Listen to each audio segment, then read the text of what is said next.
Coming up in this edition of the TV Black Box podcast, a controversial guest for an upcoming doco sends Twitter into meltdown. Lisa Wilkinson reportedly wants revenge on sections of the media, and the big streamers out to get the AFL. Will the anti-siphoning list survive? Welcome to the podcast where people in the TV industry get their news. This is TV Black Box.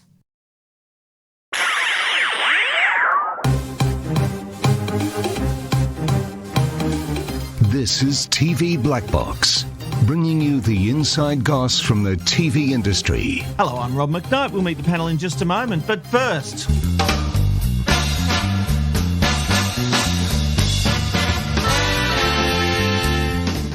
It was during this week in television history in 1993 that Conan O'Brien would replace David Letterman as the host of NBC's Late Night.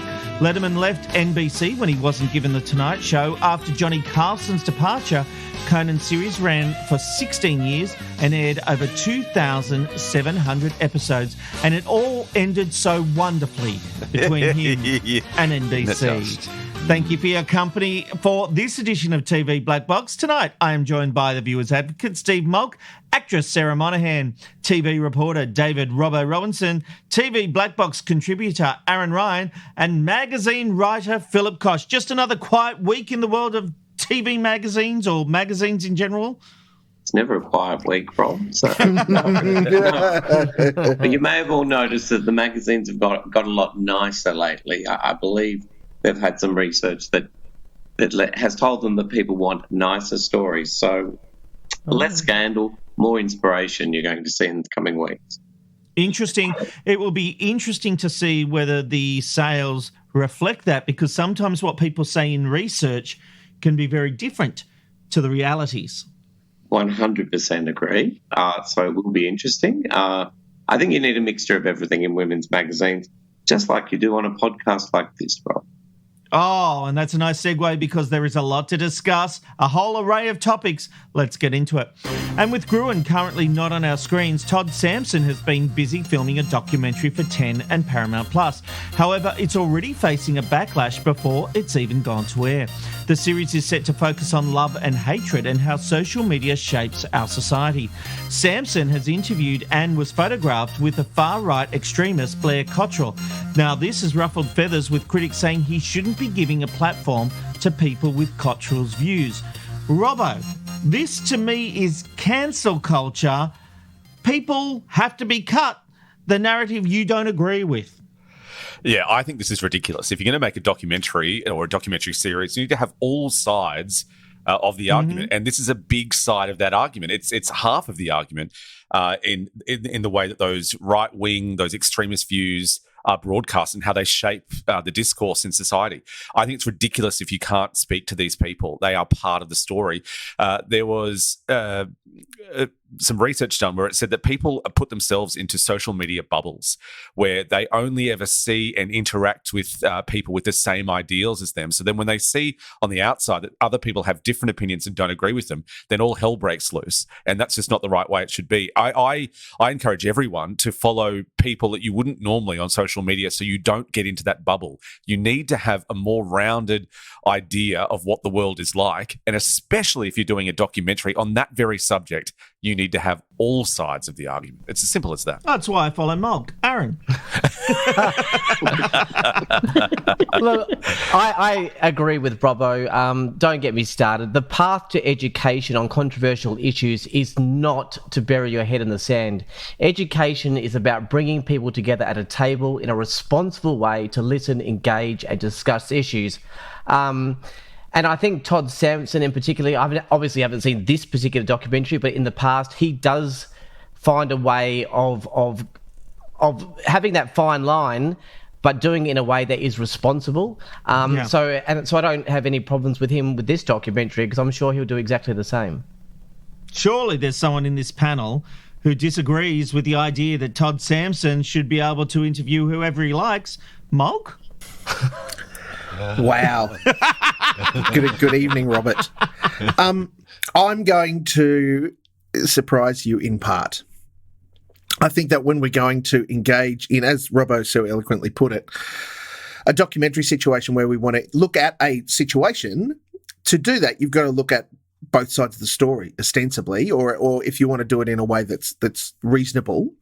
And so that might mean that you need to speak with people that you're not comfortable with, or that other people might not be comfortable with. I just want to clarify, it's my understanding that Sampson had a photo with Blair Cottrell but didn't interview him. He actually interviewed his best mate, who holds views similar, but he didn't interview Blair. Right. Now, if I'm wrong, I'm wrong. Merry Christmas. But just, I think there's a bit of a fine line, because Blair Cottrell has a profile publicly that is pretty well known what he thinks. And it's pretty well known around what those sorts of things, positions that people think about what he thinks. His best mate, who I can't even remember the name of, but that could just be that I'm a bit all over the place myself. Tony Sewell. Thank you. To interview his best mate, who holds the same opinions, I think still puts it in some pretty dangerous territory, because you are caught in a situation where I need to be able to, as the documentary maker, you need to be able to allow the other side, or the opposite side of the argument of what you're engaging in, to share their thing. The catch is that in 2022, we know what, people that hold far-right extremist views think. And I'm not sure that there's a lot gained by bringing them into a conversation about love and hate, if that's indeed, the full notion of where it fits. So I'm torn, Rob. On one hand, I think you can't make a documentary that accurately represents the topic to hand unless you engage with people on, a side that some are uncomfortable with, most are uncomfortable with. At the same time, I'm really torn, because I think giving somebody with some pretty horrendous views another opportunity to talk about them, and we won't know what totally makes the cut until that documentary airs, but giving them the opportunity to share it just doesn't sit well with me. I guess my only thought to that, Malk, and very well said, is that just because someone says something doesn't mean I, as a viewer, am going to agree with that. And it's not, if I believe that, I believe it. Hearing this guy being challenged isn't necessarily going to make me start having these views that I don't hold. And who's to say ultimately what can and can't, who can and can't, I should put it, be interviewed. It's an interesting one. Yeah. Well, her book might have been released 5 months ago, but Lisa Wilkinson is still disputing some of the headlines it generated. The Network 10 star wants to set the record straight and will be using breakfast speaking engagements to do just that. Along with bacon, eggs, and maybe a croissant, Miss Wilkinson will say there was a major pay gap between herself and Karl Stefanovic, despite it being fact-checked by many in the media, including news.com.au. The outlet actually pointed out that when she first came onto the Today Show, she was earning more money than Stefanovic. Philip, can we just be clear on something? When it comes to TV stars, your gender don't mean shit. What matters is whether you get people to watch you. By the end of Lisa's tenure on the Today Show, Karl was the star. She was the second banana. And I don't say that to make fun of her or belittle her, but the very idea that she should have been on the same amount of money as Karl is preposterous, not to mention the fact he was also doing 60 Minutes, but let's just put it on the Today Show. Who were they writing articles about? When you were writing in magazines, the stories were about Karl. Daily Mail, Karl. News.com.au, Karl. Yahoo, Karl. The stories are still about Karl. Exactly.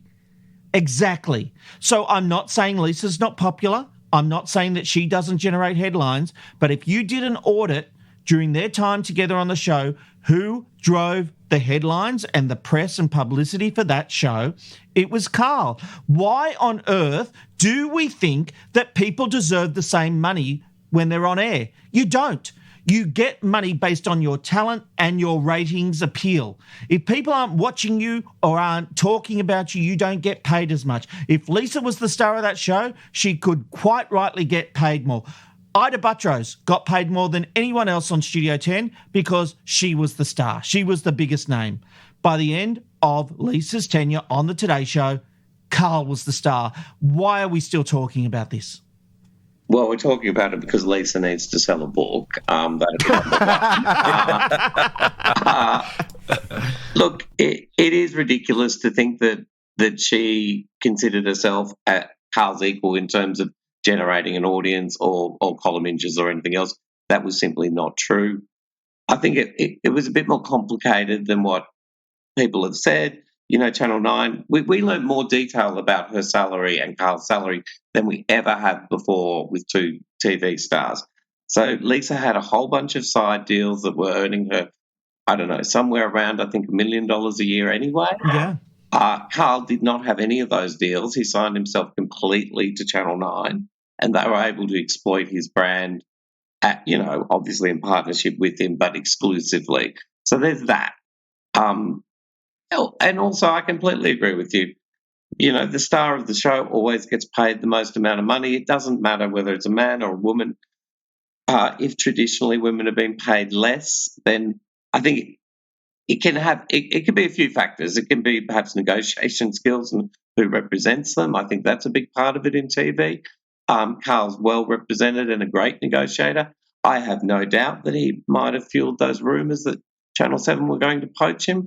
But that's just a smart negotiation move when you're in salary mode, right? To say that they should be on equal pay would be like saying whoever, some random who gets to star alongside Jennifer Lawrence on a movie should get the $20 million fee she commands because the two stars with equal time should get the same amount of money. Just not a thing. I think it's unkind to call Lisa a random. No.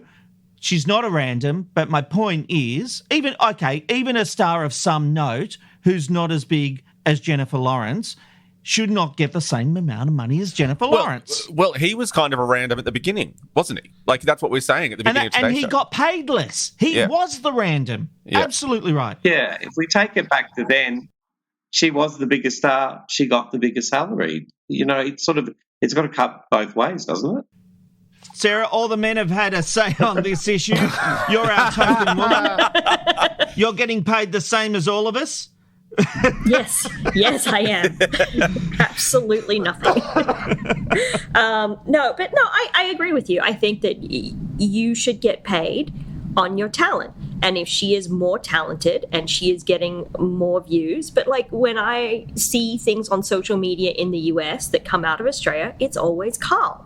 Every time, out of all the networks, it's always Carl. It's him with the Dalai Lama. It's him that's always doing stuff. It's not her. So absolutely. Like, she earned more money and then he eclipsed her and he made more. And, power to him. And if the roles had been reversed, I would be sitting here right now defending Lisa. But I'm sick of this whinging that someone's saying they don't get the same amount of money. This isn't an office job where you're both on the same tier and doing the same job, where there's an employment contract. When she was earning more than him, did she say, we should get the same back then? Was she asking for parity when she knew she was making more, or was she fine with it at that point? That's the question. Jeepers. You've won the argument. All right. Don't say that often. Well done, Sarah. It was once the goose that laid the golden egg, but it now appears Netflix has run out of calcium carbonate. For the first time in over a decade, the streaming giant has lost subscribers, and the Big N is now looking for other ways to bring the balls back. Eyeballs, that is. They're talking about possibly introducing a lower-cost version that is ad-supported. They blame the drop in subscribers on password sharing, world events, and increased competition. Aaron, are there just too many options? Remember, we once had Presto here in Australia and that dropped off the perch, which allowed Stan to thrive and survive. Yeah, of course. There is too many options and people are moving around now. Other players come in, and Warner Brothers and stuff will come to Australia at some stage and have their own streaming services. There's going to be more to choose from.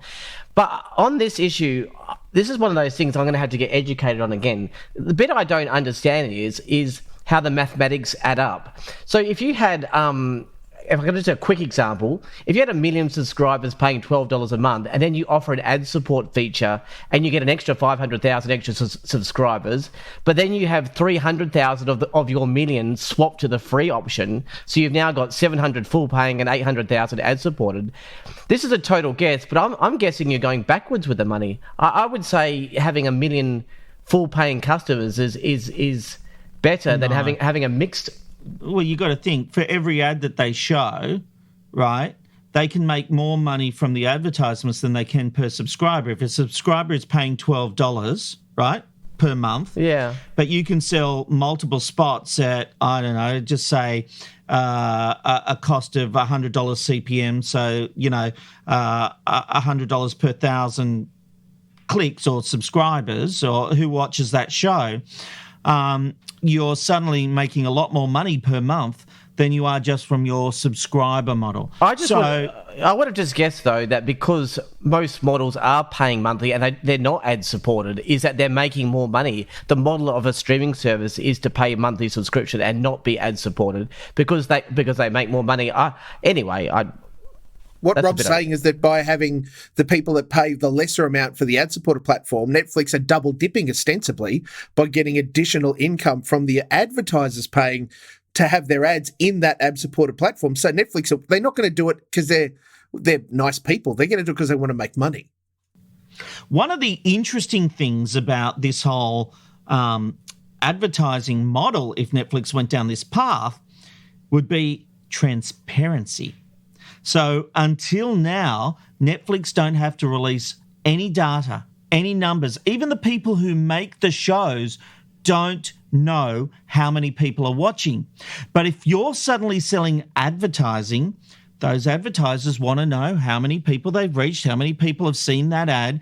And so all of a sudden, Netflix has to reveal numbers. So, for example, advertisers don't just put up money. They would need guarantees on how many people they're reaching and reporting. That's how advertising works. Sure. So they would, for example, if a client took out sponsorship of Byron Bays, they would have to get a full report on how many people watched Byron Bays and how many. Sorry, now you're starting to draw a pretty thin bow, honestly. Well, I don't think you'd be getting much return on investment for Byron Bays, admittedly. Well, the challenge is, Rob, we don't know the format by which Netflix are going to be selling advertising yet because we haven't got to that point. It could be as simple as... I'm using a bit of a traditional model to make an illustration that this is a dangerous place for Netflix because transparency becomes an issue. Well, yes and no. I mean, if as an example, I want to guarantee that you're going to show my ad to 1 million people, and that's going to cost me, let's say, $1 million, right? Just around the numbers. I'm going to pay you $1 million, and Netflix send me an email to say 1 million people saw your ad by this date. They're not going to necessarily tell me who, what, when, or why. They might go into demographics, and I'm sure the advertisers would demand it because they're going to want to get their product in front of it. The catch is that we don't have too many, other than the super big brands, global platforms that are going to want to buy into this kind of advertising model because, we don't want to sit there as Australian subscribers and see a whole bunch of American ads. It's costly to sell advertising. That's another expense for Netflix that they'd have to have. So you either go with teams. your global brands that are going to deliver an ad that transcends the region that I'm a part of, or you spend the money to get local ad sales. And Robbo, what we're seeing here is that Netflix just kept growing. It was unprecedented growth off the back of content made by television stations who took the short cash grab. Now they're taking that content back. Netflix, I've got to say, these days with Netflix, there's not a lot of their new content that is must watch. There's probably one show on Netflix at the moment that's a new series, which I'll talk about in Binge Box, that I'm watching. Otherwise, I'm sort of watching old TV content like Big Bang Theory, The Mums, and all that kind of stuff. Well, they said that every week they would need The Adam Project or Bridgerton to premiere on the platform in order for it to continue that kind of growth. Things like this can't grow forever, especially when you've got such a saturated market. Yeah. So I guess going down the path of possibly having an ad-supported service is the way to go because you physically can't make an Adam Project and a Bridgerton every week. It just can't happen. Especially, I think that the pandemic, even though there were some productions, as we know, going through that, especially during the harshest moments during 2020, there was still a bit of production happening, but it all stopped. And that also affected Netflix greatly because a lot of their brands and a lot of their shows simply just didn't release when they were supposed to, which is, I think, would have a flow-on effect for something like this. And with streaming services, I know I do it myself. I will stop using one until a show comes along that I want to watch. And I do that all the time. So I pull out of Amazon Prime or I pull out of Netflix or anything like that until there's a show that I need, and then I'll pay, and maybe I'll stay for a little bit. Maybe I'll stay longer than the show I was going back for. But it is really important that I absolutely vote with my bank account when it comes to if they've got nothing new or nothing exciting, I just remove my subscription. We spoke recently about the possibility of the Olympics moving over to streaming services, and now the AFL rights are looking to be up for grabs, and they seem ready to pounce. The Age has revealed two of the world's biggest streaming companies, Prime Video and Paramount Plus, are locked in a bidding war to broadcast the Aussie Rules League in a deal set to go beyond 2024. Fewer people are watching footy on the Seven Network, the league's free-to-air broadcaster, with their ratings down more than 18% compared to 5 years ago, as people turn to subscription and TV streaming. Fox Footy's numbers are also down 13%, while Fox's streaming service Kayo has gone from 0 viewers in 2017 to an average 139,000 viewers in the first month of the season. The news comes at the same time as the league requires significantly higher broadcast revenues to pay for the salary claims of male players and a near doubling in pay for the AFLW. There was an interesting side note to this. I did note, Sarah, that the AFL wanted the men to contribute some of their salaries to paying for the women's league, and they said no. And I don't have a problem with that. The AFL made a deal with these men and these male players. They're trying to bring up the women's league, which is fantastic and great. But why should people give away their salary to support the AFL supporting something else? Yeah, if you've already negotiated a contract, then they need to pay you what you've been paid, and you shouldn't have to subsidize somebody else's salary. They should pay the women more, and they should find the money for it and not ask somebody else to give up their pay. Now, this is a side issue, but I can see your hand rising up. You're going to burst at the seams, so get your point out, Mulk. When it comes to sport, Rob, it's about growing the code.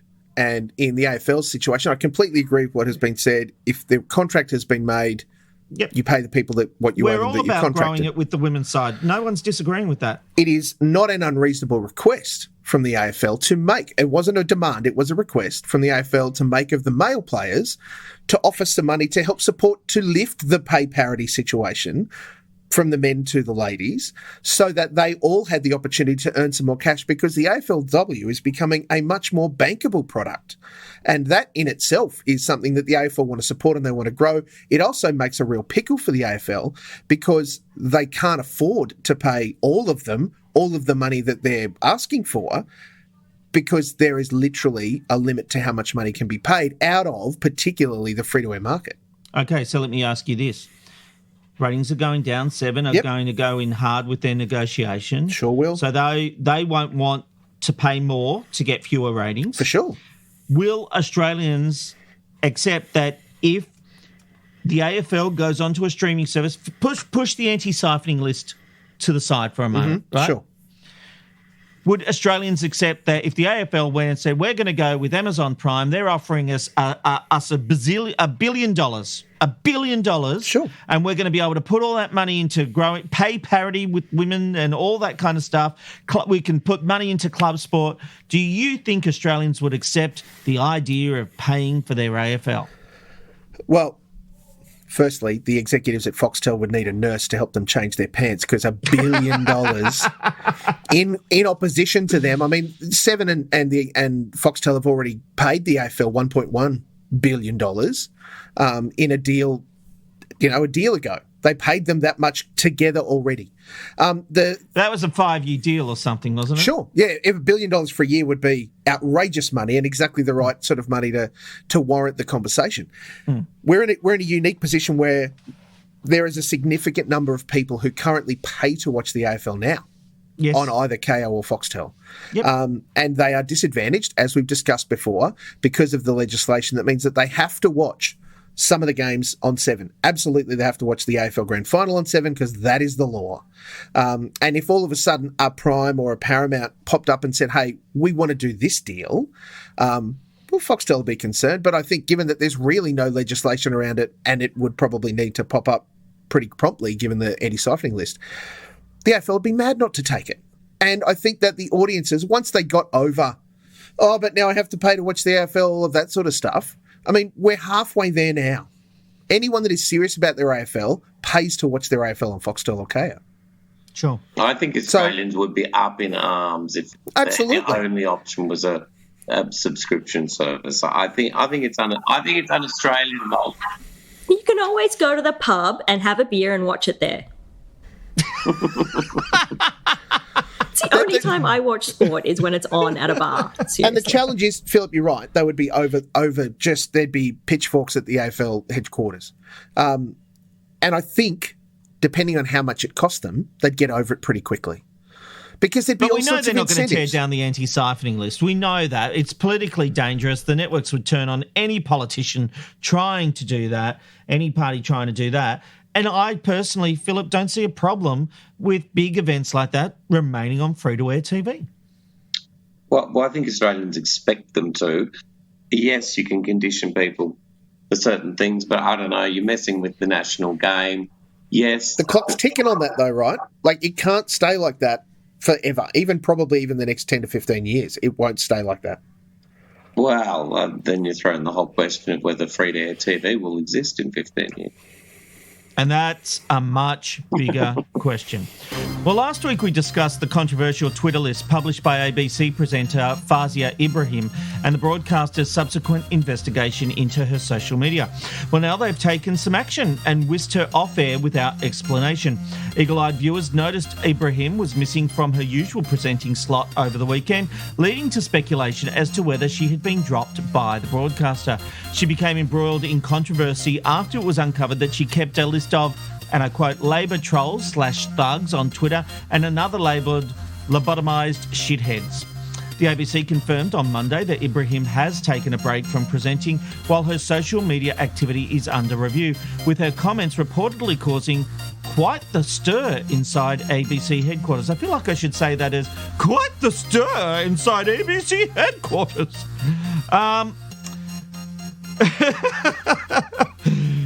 We're having a stir inside the ABC. We haven't had a stir in some time, have we, Harold? It's young Mr. Grace. It's interesting because, as many know, I work at 4BC, which is owned by Nine, but is, I think everyone knows that, doesn't interfere with what I do at TV Black Box. But it was interesting, Robbo, to hear some of the commentary saying, well, of course, they pull someone who has had a go at Labor's side, hasn't expressed their political views like some at the ABC do, but is seen, presumably, as being leaning towards the Conservative side, how she's spoken about Labor, and she's the one getting pulled off air when other people from the ABC post and express left-leaning views, they don't get pulled off air. There is an idea with those people that they are, as part of their role, giving opinion and giving analysis. So, for example, Laura Tingle writes for abc.net.au and writes under the opinion or analysis banner. This was not either of those things. And having worked at the ABC, they are very strict on these particular rules with social media and also what you project. Now, to have these kind of lists, there's no excuse for it. It's just stupid. It's just really dumb. It was stupid. It shouldn't have happened.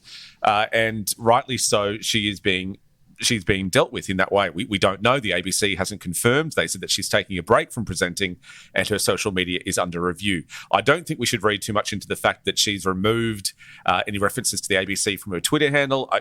That could just be a very clear way of saying this is a personal account, not a public account. But also that those lines are very, very fuzzy because you're expected to use social media as part of your role, whether you're on air or off air in all media places. Look, this would have been a much bigger story for your friends over at Nine and in the Murdoch press if it was about Liberals. They would have exploded if this was a Liberal list. They have let it go. They've had the That's little not thing true. It's been the front page of The Australian. It's been at the top of their website. For how long? For 5 minutes? No, that's not true. No, For it would have days. been much bigger. It would have been much, much bigger if it was Liberals. That's a very Fact. broad brush, and I don't And believe it's I true. It's will- been spoken about Nah, on 4BC. it would be bigger. It would we be bigger. covered it today on It would be 4BC. bigger. It's been on conservative talk stations, if you want to call it that way. But Show me the progressive ones. Sorry, play Well, on. the only progressive sort of talk show is The Project, and it doesn't rate.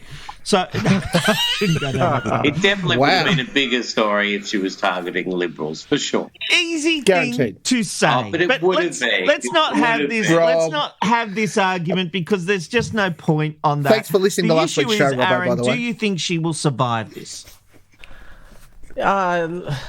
Look, I'm not sure because I was listening to the debate that you guys were having last week, and I thought Mark was 100% right from a moral perspective in that, once you clock out, you've clocked out. But I 100% agree with Rob, and that you were correct in saying 200% at the moment. Yes, exactly. But saying, unfortunately, the opposite is actually true in reality. There's a moral thing, and then what actually happens. I mean, I work in used to work in a government department where if I got onto Facebook at home and just said, these masks are terrible, McGowan's an idiot, that actually is against my code of conduct, and I can be disciplined for that. So you're asking would she survive? I don't know, because if she's breached their code of conduct, I mean, I suspect it will just be a she'll probably be off air until the election's over, then back on. Look, but that's a good point.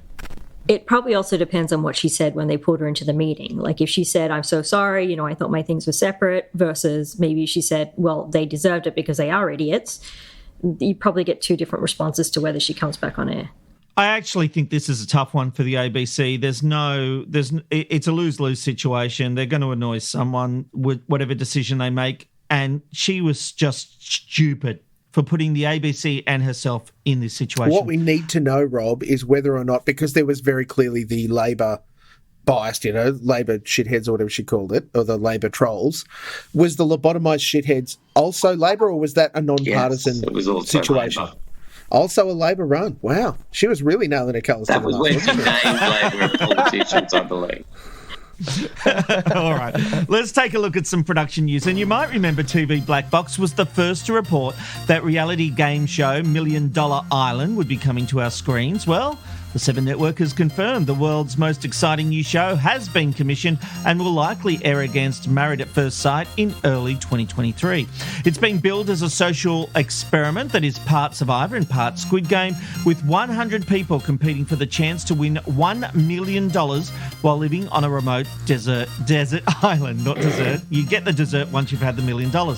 Seven also revealed one of the goddesses of the kitchen will join Manu, speaking of dessert, as co-host of Seven's My Kitchen Rules. Nigella Lawson will step into the role for the rebooted to the original format hit cooking series. The show is set to premiere on 7 and 7 Plus later in the year. Sarah, I gotta say, tick on Nigella, tick on Yes. $1 Million Island. I'm ticking it up. Yes, you are very, very informed. No, I'm excited for Nigella. I figured they would always go with a foreign talent because they always need that foreign passport on every Australian show. But she is very good, and I'm happy she's there. She makes some good stuff. I like her. And then, the thing with that though, Sarah, is it would have been, and no disrespect to any other Australian cook, chef, star of reality TV shows, it wouldn't have been someone new, because all the main players who are good talent have been in a whole, if not all, of the reality cooking shows, just about all of them. So bringing in Nigella, yes, she's a well-known celebrity. She's in the space. It brings a touch of glamour and excitement. I think this was a really good call. I've got to tell you, I got wind that this was happening, and I've got to say, when I was told this, I didn't actually believe it. And even my sources were saying, I don't know if this is a G-up, Rob. They were saying, we're hearing Nigella, but surely not. So no one believed the story, even though it was sort of getting out. It'll be a good thing because people in the UK will then watch the Australian version. Yeah. So, and then, I also look forward to watching the new Lord of the Flies series. So that'll be fun. Okay. You know starring that's what Nigella. $1 Million Island is going to be. It is going to turn into Lord of the Flies so quickly. Like I I wonder eventually caught up to what you were saying. I was just a beat behind. I'm just waiting to see if we actually finally get to see somebody stabbed live on camera. That is the only way that show will work. I'm telling you right now, you can replay it later. The show will not work. It just They won't should get get an audience. Balthazar Getty to be like the host. Do you remember some time ago, Channel 10 ran a series called The Resort, starring John Stevens as the host, and the Well, to whole be fair, premise no one was- remembered it, Mark. Yeah. John Stevens was the host. It was reality TV, and the whole premise was: here's a whole bunch of people come to run a resort in Pacific Island country, and the winner keeps the resort. But everyone Nice. is like painting it, building it, making it all nice and tidy, and then running it open up to paying customers to turn up and be a part of it. And the glorious part of this show is it not only did it rank like right in the toilet, it just got pushed to like 10:30 at night, but also it was so dysfunctional and no one came. They had to wrap up the show super early. I'm just concerned that if you put 100 people on an island competing for $1 million, you're not just going to see people get stabbed live on air. People will go missing.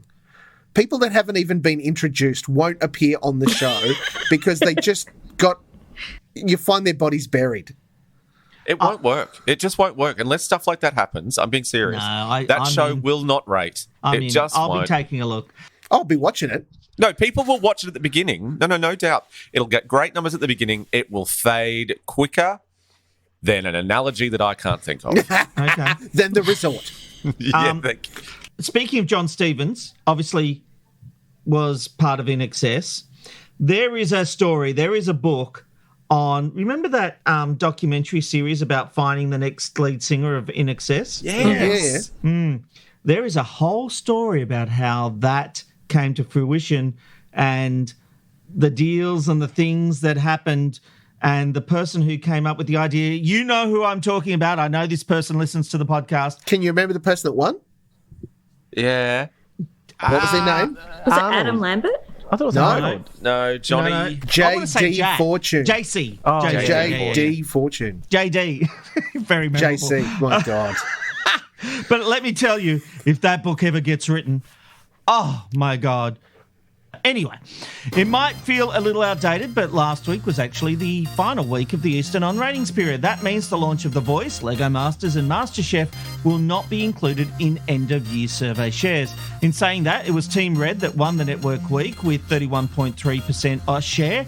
Team Blue had a 28.2% share and 10 had a 16.5% share.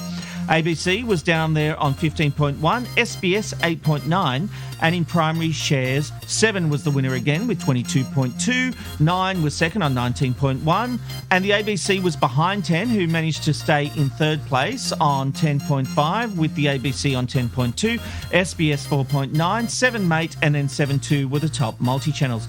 7 News won the 6 p.m. news battle, and Sunrise won at breakfast. Now, we have the launch night total TV figures for the big tentpole show, so let me bring them to you. The Voice had a 21% lift in audience and rises to 1.532 million, remains number one. Lego Masters had an impressive 42% increase and rose to 1.315 and remains at number 2. MasterChef Australia had an uplift of 28% to an audience of 888,000 to stay third. The trend continues to show that there is an audience for shows on free-to-air TV, but viewers are obviously choosing when they watch and how they watch. This means that a combined 3.735 million viewers watched the 3 shows combined, and of course that doesn't even include other viewers watching SBS and ABC and all the multi-channels. So the survey has started again, and it was an Anzac Day long weekend. The split coding for AFL Hey Hey seems to have paid off on Sunday night, where the combined total across 5 markets outrated both Lego Masters and MasterChef. On Monday night, The Voice was number 1 in all 5 markets. Lego Masters was number 2 in 4 markets, with Adelaide viewers still preferring MasterChef, and the Foodies were third on average across the 5 cap cities. Malk, I've got to say my take was the overnights looked a little weak. and that seemed a little concerning. Do you think with Total TV and seeing 1.5 and 1.3 million type results, that's an encouraging sign that we can't just rely on overnights and that free-to-air is holding its own? Oh, look, yes with an if, no with a but. I think it's a false economy. I think that the challenges that we get with Total TV are that because it is the 5-city metro plus regional TAM plus BVOD plus the 7-day catch-up, that's all of those numbers rolled together, straight away we've got an inconsistency that regional TAM isn't all of regional Australia.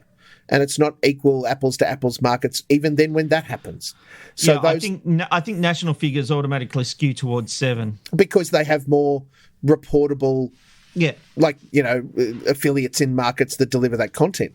And then, to be fair, the only true numbers in it are the BVOD catch-up numbers. Because they're people that actually watched online, and everybody, no matter where you are, gets that data collected by OzTam. And then catch-up is the people that recorded it or watched it online, and that data gets captured by OzTam, which is why I'm just leaning to say that the streaming figures, I think, are probably the more correct out of any of them, because they are literally the screen to source, kind of calculation, even though there's a 1.5 person estimate on who's watching what and when, blah, blah, blah. I'm really impressed by how well the voices come out of the gate for 7. I'm disappointed for all of them that they're not doing better numbers. I think that the Total TV numbers at 1.5, 1.3, I think respectively for the 7/9 programs are good but not great, because it is honestly in Lego Masters' lifetime that it was pulling 1.2 on overnights. Yeah. And it's only in its 4th season, 4 years. The audience has to grow. Look, through the Anzac Easter break, the audiences were down, mate. People just went away and did not turn their televisions on. It's really the first time they've been able to go away when you really think about it. There's no question that that's probably played into it, but that affected even the AFL, which is usually a really strong performer for 7, and the NRL numbers are in the toilet for 9. It's really been diabolical for the past 2 weeks. So I'm sure there was a collective sigh of relief this morning when they saw the figures come in for Monday nights, primetime run for all of the shows, and see that, they're back up a bit. Though, poor old 10 again, 4th behind the ABC.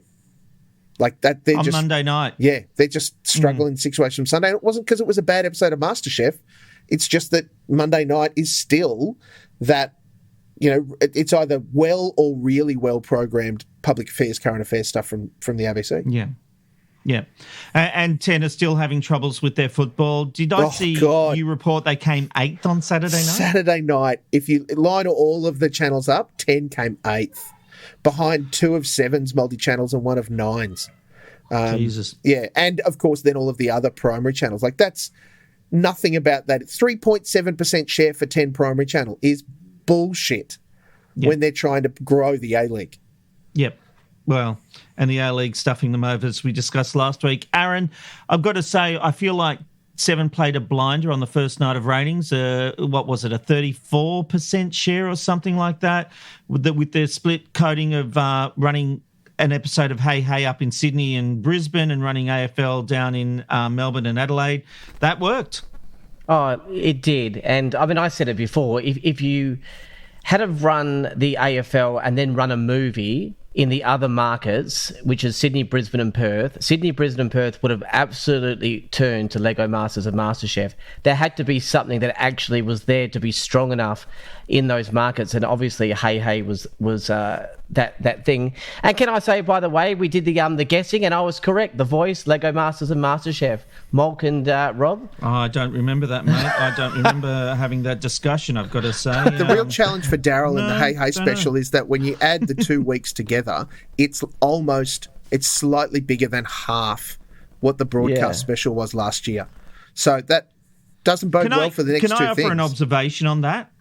Because I think once, twice you'll cop montages, but what I actually tuned in and then tuned out because, and I was going to talk about this in Binge Box, but the thing is, you know what? If you're going to show retrospective specials, I want to see full-length clips now. I don't just want music and lots of little ha ho Daryl moments. I don't want a montage.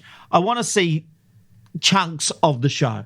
Show me those moments where, Plucker Duck went crazy and how it all unfolded, not just a crazy scene of, Plucker falling on his ass or something like that. You want to relive the show. Correct.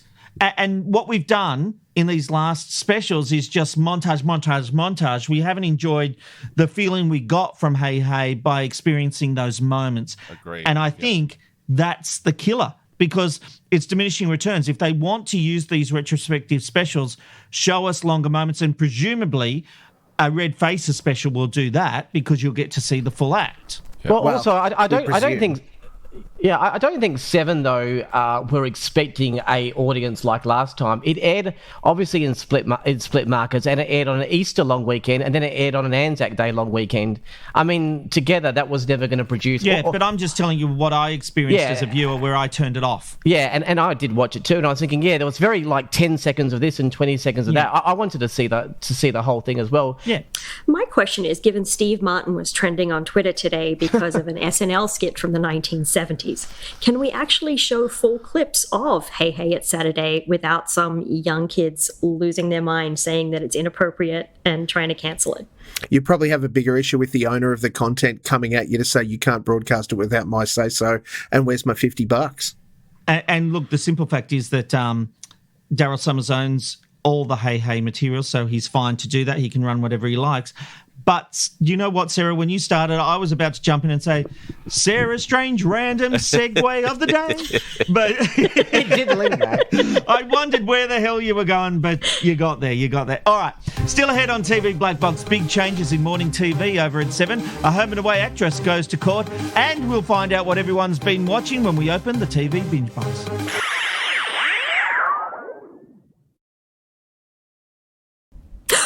And now it's time for Hatches and Dispatches.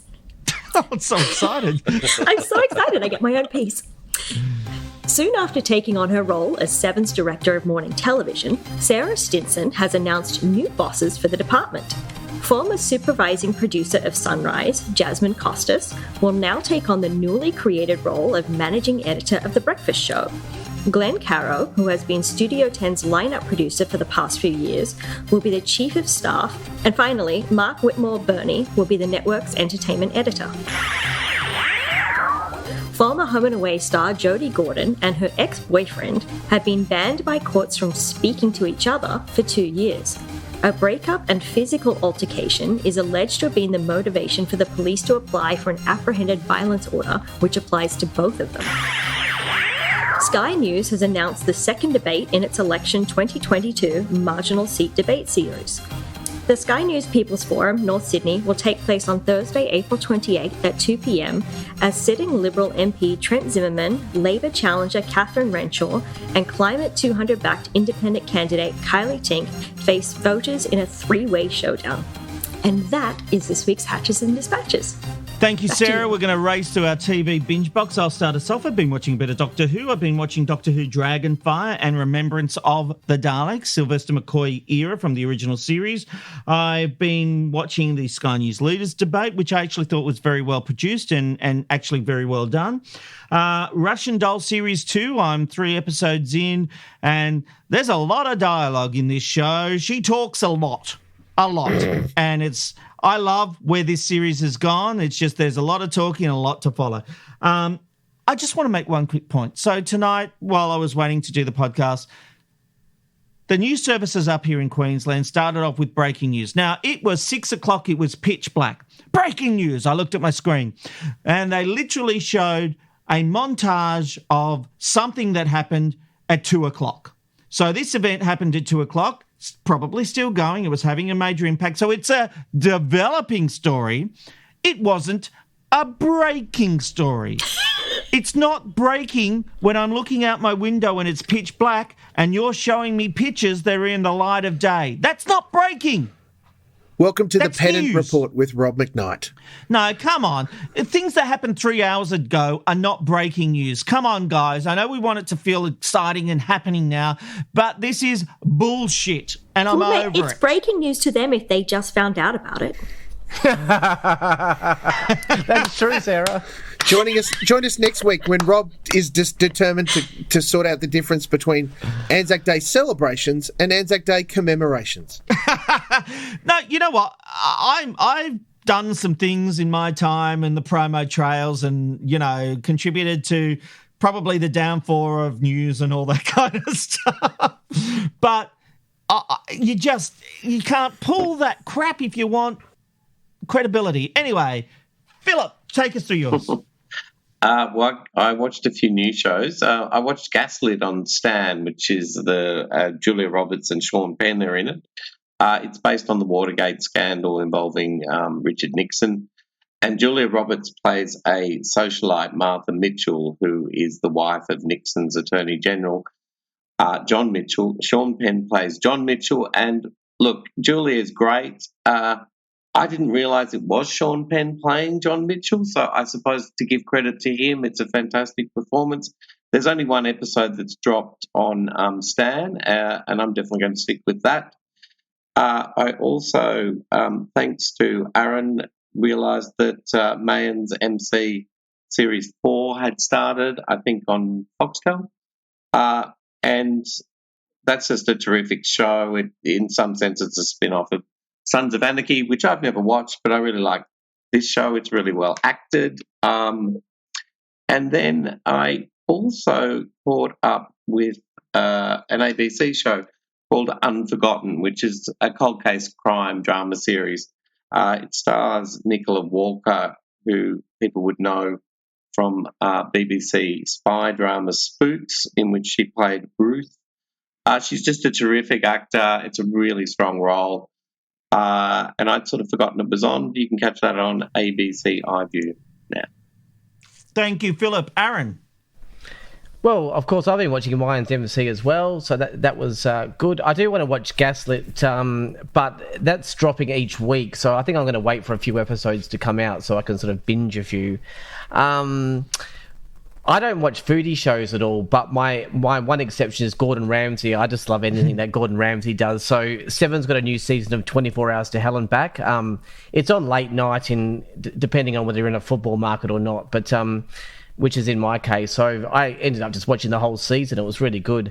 I might have to watch that on 7+. Yeah, it's a good show. He basically just goes into restaurants that are completely falling apart and then gives them 24 hours to redo it. It's actually quite good. I don't know if anyone remembers the show Absentia. It started in 2017 and ran for 3 seasons on Amazon. Seven ended up with the second window rights to the show after Amazon screened it. So I kind of forgot about it after the first 2 seasons, but Seven are now up to that third and final season. So again, I thought I was going to watch one episode, but I ended up devouring the whole season. So it's brilliant. And it did come to a proper conclusion at the end. And the last one, I continued to watch Barons, and I mentioned a week or two that I was concerned about the ratings that it would get for this show because it's airing on Sunday nights at the same slot as the newsreader Total Control, and this is like a real, I suppose, for a younger audience. And unfortunately, I was right. It was under 200,000 viewers. I mean, it was Easter Sunday, but it'd be interesting to see what the total TV ratings are. But I hope ABC do continue to invest in these kind of shows. But yeah, I think I was expecting 200,000 viewers, and that's what it got. So the tough part for it, Aaron, I guess, is that Sunday night everything was down. Everything was down. So it'll be a case of yes, let's hope it picks up in the total TV, and let's hope that next week when things are air quotes back to normal on Sunday nights, it might get a better look in then. Because, under $200,000, under 200,000 viewers is diabolical numbers.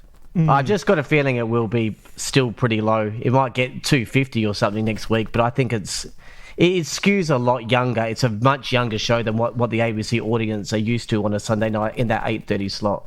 Yeah. Sarah? Well, we talked about Netflix running out of stuff and we were all jumping to other places, and Netflix ran out of NCIS. So we got Paramount Plus. So we've been binging season 16 of Paramount Plus, and I'm getting my Gibbs fix, and I'm much happier. So you just helped wipe $54 billion from Netflix. Well done, Sarah. Yes. Well, I needed my NCIS. We all know. We know. And then we watched Jackass Forever, which was a bag of dicks. It really is nothing but cock and balls and assholes the whole time, and very, very special viewing. So, what was that show again?